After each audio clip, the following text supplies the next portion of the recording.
She was feeding the boss but kept staring at the sexy secretary, so much so that she accidentally fed the food into the boss's eye. When she poured water for the boss, she accidentally spilled hot water on herself. Seeing that the boss didn't react, she just picked up the kettle and poured the hot water on him. He was washing the boss but didn't read the instructions carefully, so he ended up putting foot cream on the boss's head and shampoo on his feet, complaining about why there were no bubbles. When checking the boss's phone, he always forgot that the boss was paralyzed and just handed the phone over when it rang. Despite being such an unreliable caregiver, the boss not only didn't fire him but actually enjoyed it, even offering a salary several times higher than normal. These two people, so different in personality, status, and skin color, eventually became lifelong friends. Their story began with the boss's caregiver recruitment. The boss was a billionaire. A top-tier tycoon who, due to a paragliding accident, was left with only movement above the neck. To find someone to care for him 24 hours a day, he started recruiting. On that day, all the applicants were industry elites with professional knowledge of disability care. Yet, none of them caught the tycoon's eye, as they all seemed the same to him. They were just machines caring for the disabled for money. However, the only exception was the black man, Driss. He came to the interview not expecting to be hired but to collect a rejection slip, as he needed 3 to qualify for unemployment benefits. To get it over with quickly, Driss first mocked the tycoon's taste in music and then criticized his lack of humor. The tycoon, not convinced, asked if he had any other ambitions besides collecting welfare. Driss then looked mischievously at the secretary in front of him. Driss's honesty made the tycoon's frown instantly disappear. Faced with this interesting guy, he didn't rush to reject him but told him to come back tomorrow for the paperwork. Although Driss had a decent character, he had some minor flaws. As he was leaving, he swiped an Easter egg from the table. After leaving the tycoon's house, having just been released from prison, he had nothing to do but hang around the streets. When he returned to his home deep in the slums, he found 8 siblings living in a cramped space of just a few dozen square feet. Even taking a shower was crowded. Mom worked during the day, and all the younger siblings were looked after by the eldest sister. Driss accidentally discovered that the eldest brother was involved with the local gang. However, he couldn't intervene, as he had just gotten out himself. It was late at night when Mom finally dragged her exhausted self back home. Faced with Driss, who had been missing for 6 months, Mom said nothing. Driss took out the Easter egg he had swiped during the day as a gift, trying to break the awkwardness between them. However, Mom immediately started scolding, questioning where she had been for the past 6 months. Not wanting to worry her, Driss could only respond with silence. This attitude only made Mom more dissatisfied. In the end, she angrily kicked her out of the house. Mom was more disappointed than anything. Driss, now astray, could only hang out with street friends, but it was clear this wasn't what she wanted. As the night temperature gradually dropped, everyone left to go home, except for one person who, like Driss, was homeless. The city lights before them didn't shine for them. On the subway, Driss kept staring out the window, unsure of where the next stop in her life would lead. At dawn, she arrived at the mansion of a wealthy person as scheduled. She intended to grab the documents and leave, but the housekeeper gave her a tour of the mansion and arranged a private room for her. What surprised her even more was the large bathtub in the bathroom she had always dreamed of. When she met the wealthy person, she learned he wanted her to stay as a caregiver. The trial period was 1 month, and the wealthy person wasn't sure how long Driss would last. So, he bet her, "I bet you won't last 2 weeks." Unconvinced, Driss moved into the mansion that day with her backpack. After all, she was homeless and couldn't refuse the luxurious bed and bathtub. However, she didn't expect the job to be as simple as she thought. With no caregiving experience, she fell asleep shortly after the class started. During transfers, she almost let the wealthy person fall to the ground. While bathing, she mixed up foot cream and shampoo. While dressing, she buttoned the shirt incorrectly. Not only that, putting stockings on a man was a huge blow to his dignity. He said, "I absolutely won't do this," but the next second, he obediently started doing it. After all, he was there to earn money by working. However, what Driss didn't expect was that all of this was just an appetizer. The real challenge was yet to come. A seemingly ordinary pair of white gloves brought unbearable pain to Driss. It turned out they were meant for dealing cards for the wealthy. Driss immediately found the caregiver and voiced his objections. The caregiver calmly replied, "Can you wait until I finish my meal?" That evening, as Driss was having dinner on the rooftop, feeling both physically and mentally exhausted, an uninvited couple showed up, adding a bit of romance to her meal. The girl was the wealthy man's adopted daughter. The wealthy man didn't know how to handle his rebellious teenage daughter, who brought her boyfriend home. Driss mocked the boyfriend's hairstyle, saying it looked like a chicken feather duster, which led to a conflict with the adopted daughter. The next day, Driss began to gradually adapt to the caregiver's job. The daily care was straightforward, and she did the bare minimum. Yet, the wealthy man never got angry at her lack of professionalism. While sorting the mail for the wealthy man, she found a card for a massage service. She boldly suggested, right in front of the wealthy man, to create a folder specifically for these cards. Whether the wealthy man used it or not was unknown, but Driss found it quite handy for herself.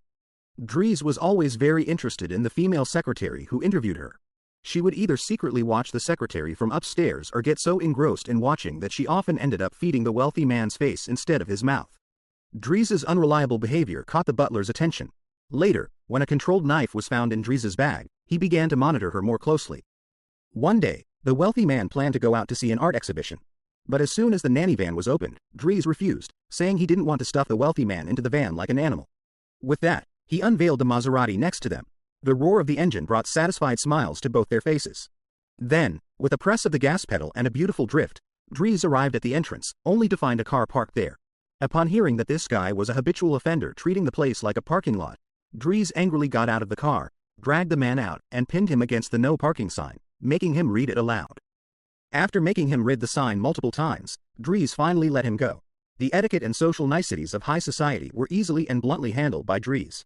The wealthy man thought this method was quite effective. At the art exhibition, the wealthy man stared at a painting for over an hour. The bloodstain on the white cloth moved him. When Driss, who knew nothing about medicine, learned that this thing was worth over 30,000 euros, he immediately said that his random doodles were much better than this nosebleed. The wealthy man couldn't continue the conversation and wanted to change the subject by eating a piece of chocolate from Driss's hand. Unexpectedly, Driss joked with him, saying, "No arms, no chocolate." This was originally a French proverb meaning there's no such thing as a free lunch. However, at this moment, the wealthy man really had no functioning arms. In this comparison, Driss had the upper hand. The provoked wealthy man immediately decided to buy the painting. Whether it's worth that much money or not, just seeing Driss's smug expression made the money well spent. The wealthy man found a lot of joy in Driss, but everyone around him thought Driss was dangerous. The butler informed the wealthy man's friend about Driss's potential violent tendencies. The friend used his connections to investigate Driss's background and found out he had just served 6 months in prison for robbery. The friend warned the wealthy man that people like Driss have no empathy and advised him to be careful.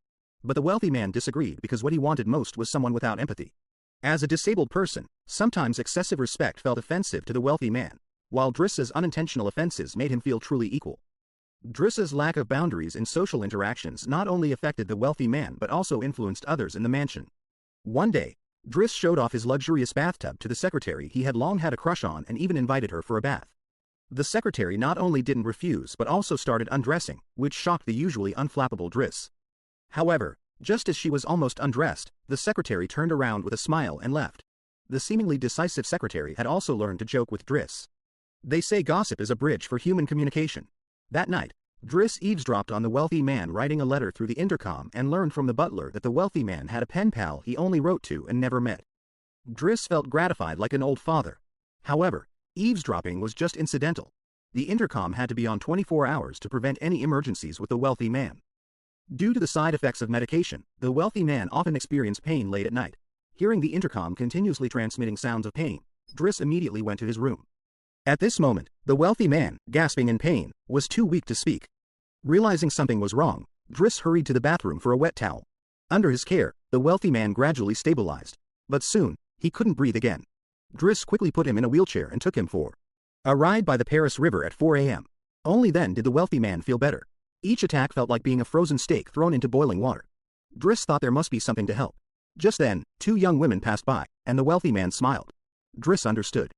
Though he couldn't feel below his neck, he found satisfaction through his ears. Men are always passionate about such topics. But then, the wealthy man had another attack. And Driss handed him something. A special cigarette. Though it was his first time, the wealthy man's condition improved. Then, they went to a restaurant to continue their talk. The wealthy man opened up to Driss, talking non-stop. He once had a beautiful wife, but after several miscarriages, he couldn't have children, which tormented him. He felt sorry for his wife but couldn't truly empathize. Raised with an elite education, he loved competition and excitement. Even knowing paragliding in bad weather was dangerous, he did it.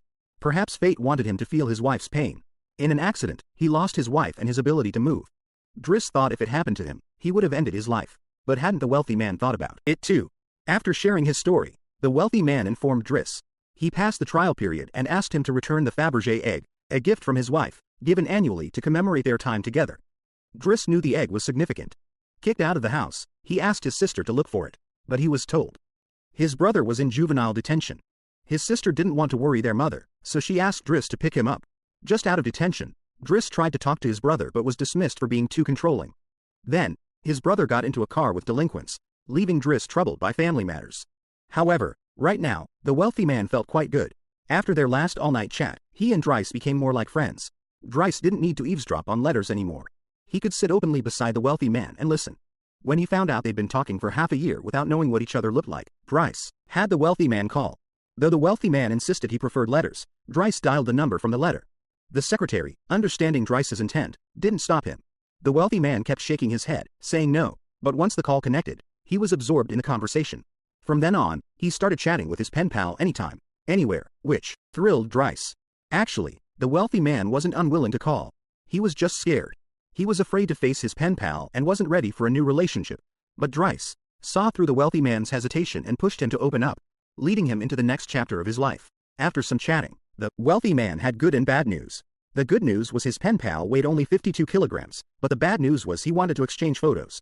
The wealthy man feared his looks might end the relationship. Driss knew if he'd been talking to you for 6 months, he must like you and probably wouldn't care. If you were sitting. The next day, Driss picked a photo that didn't reveal much and put it in an envelope. But by evening, he had the butler swap it for a photo of him at his best. Just then, Driss walked in, and the butler quickly hid the swapped photo in a folder. Driss came to find the wealthy man because his painting was interrupted to complain about his adopted daughter. Driss saw his brother's shadow in the wealthy man's adopted daughter. He didn't want to see the kids around him go astray. He hoped the wealthy man would discipline her well. Driss was very concerned about this family.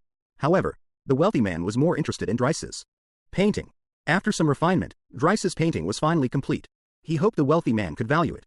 However, the wealthy man said it depended on the situation. At some point, Driss seemed to find life's meaning, waking the wealthy man up on time every day. Now, he's a pro caregiver, and they're more like old friends than just employer and employee. In the end, the dirty work was his.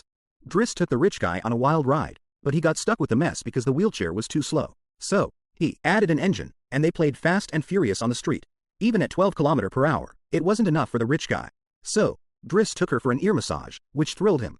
On his birthday, the rich guy bought earrings, wearing one and giving the other to Driss. Their bond deepened after a street chat. The birthday party was like a concert.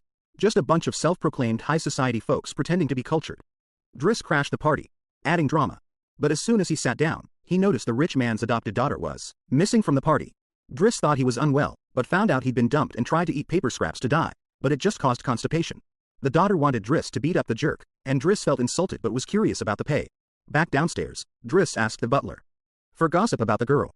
The butler said she had a boyfriend, but Driss believed she liked him and would end up with him. During the chat, he saw the butler eating sweets and remembered the laxatives the daughter had. Driss suggested the butler eat less, as it wasn't good for the stomach.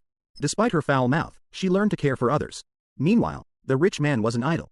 She recommended Driss's art to a friend, and after some embellishment, the friend bought it for 11,000 euros. As the party ended, the rich man, using her musical taste, recommended some world-famous songs to Driss. Surprisingly, Driss now understood them, but he thought that this isn't what a birthday party should be like, so he gave up his favorite music.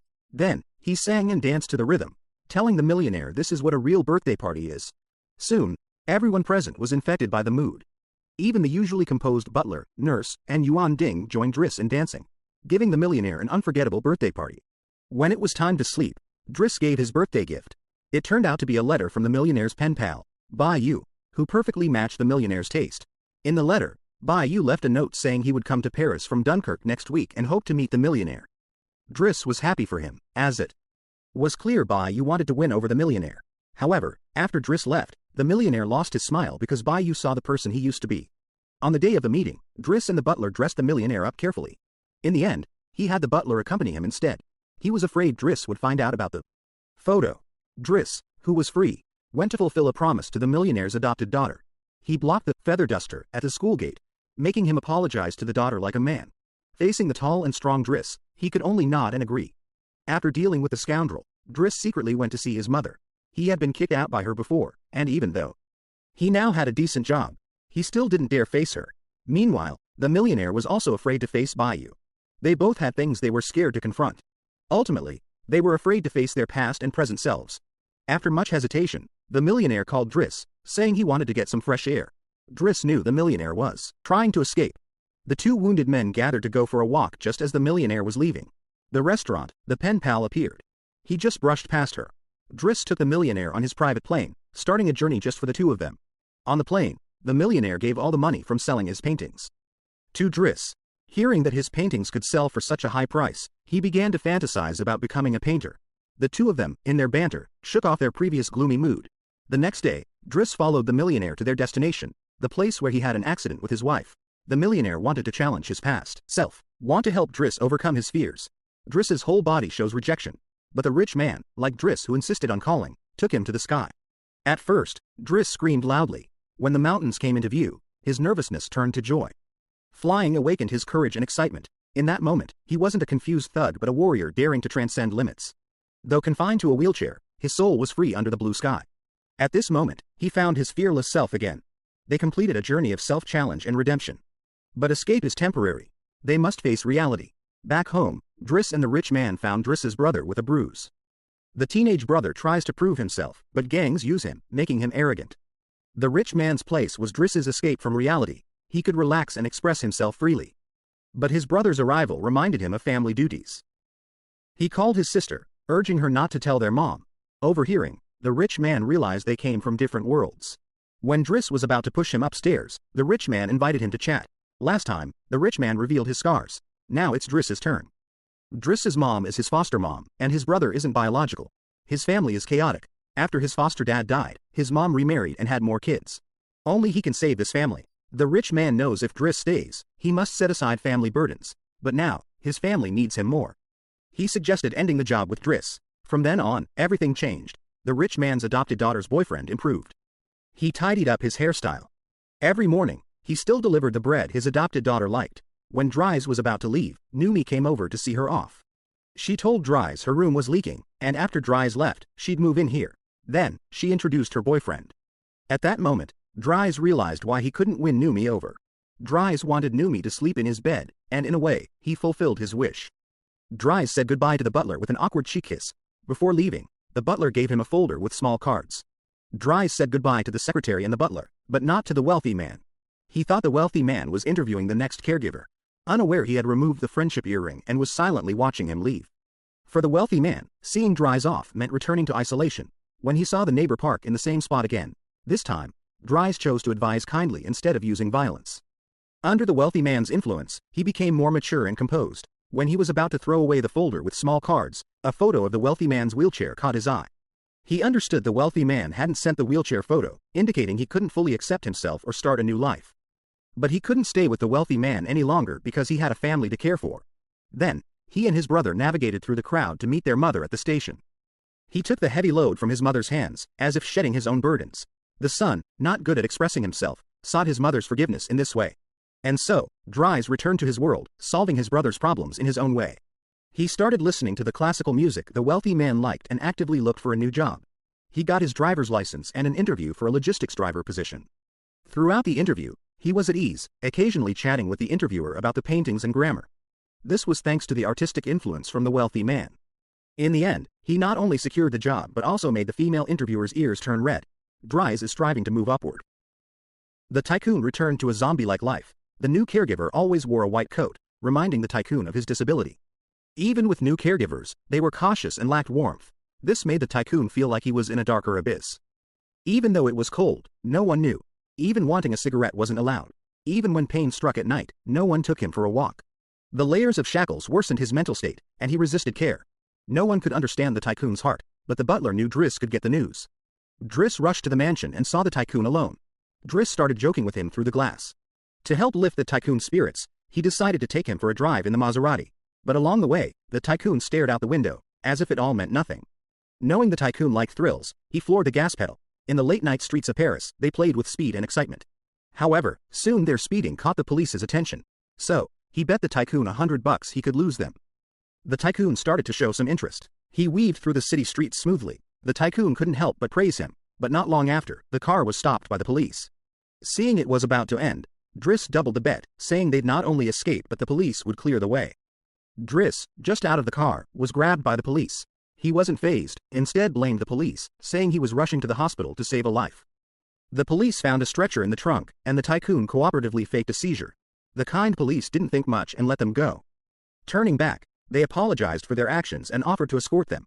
This thrilling experience brought the tycoon back to reality. So, they sang in the car, speeding to the hospital with a police escort. The police kindly notified the and then left. However, when the medical staff arrived, Driss sped off. After a night of driving, Driss took the tycoon to a house facing the sea. Seeing the vast sea and sky, the wealthy man's long-held emotions were finally freed. He was thankful to Driss for his actions. No words were needed. His tears said it all. Seeing the scruffy millionaire, Driss decided to tidy him up. But his humor kicked in, and he started playing with beard styles. The millionaire got a bit annoyed.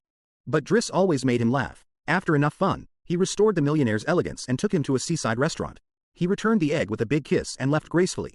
Driss dropped the millionaire's remote, ensuring he what was happening until a familiar face appeared, realizing they were in Dunkirk. Driss didn't return to him but found him his own redemption, giving him a reason to live. Driss waved goodbye from outside the window, with no words, just a gesture. Soulful goodbyes are often like this. The movie, The Intouchables, is directed by Olivier Nakache and Eric Toledano, starring François Cluzet and Omar Sy. Released in 2011, it's a comedy drama based on a true story. Philippe, the wealthy man, had settled in Monaco, remarried, and had 2 daughters by the movies. Release: Driss's real-life counterpart, Abdel Selou, became a business manager, married, and had 3 kids. They remain closely connected. The cigarette in the wealthy man's mouth was taught by Abdel. Notably, Abdel is Algerian, not black, the greatest. Respect for disabled people is not treating them as disabled because respect is more important than sympathy. Don't treat them as disabled because respect is more important. Driss never saw the millionaire as needing pity. He'd pour hot water on his numb legs for fun, take him for joyrides, smoke, massage, and joke about him not having arms for chocolate. His unreliability made the millionaire feel respected as a normal person. Driss cared for the soul trapped inside, not the paralyzed body. Their meeting was like a mutual jailbreak. A person escapes from a mansion as grand as a golden dragon to the city's hustle. Another moves from chaotic streets to responsibility and art. The film shows us that life's challenges aren't the focus, but the start of self-rebuilding. A wealthy man, closed off for 10 years after a skydiving accident, regains courage through Driss's unreliability and reunites with his protector. Driss, once resigned to crime, finds his painting talent while caring for Philippe and returns to his family. As the movie says, life isn't about breathing, but those moments that take your breath away. True freedom isn't about the body. The film is like warm wine, mixing spice and sweetness. It shows us that noble souls often embrace roughly. Deep redemption starts with a gaze that sheds pity and superiority. When the wealthy man finally soars into the sky, the wind seems to shout that life's meaning isn't in avoiding flaws, but in using cracks to hold up the starlight. Maybe we're all trapped in our own wheelchairs, by lack or mental chains. But believe there will always be a Driss who barges in with reckless sincerity, teaching us that the untouchable isn't the ideal, but the fear of facing our true selves. Alright, that's all for today's movie sharing. Feel free to like, comment, and share. Looking forward to our next encounter.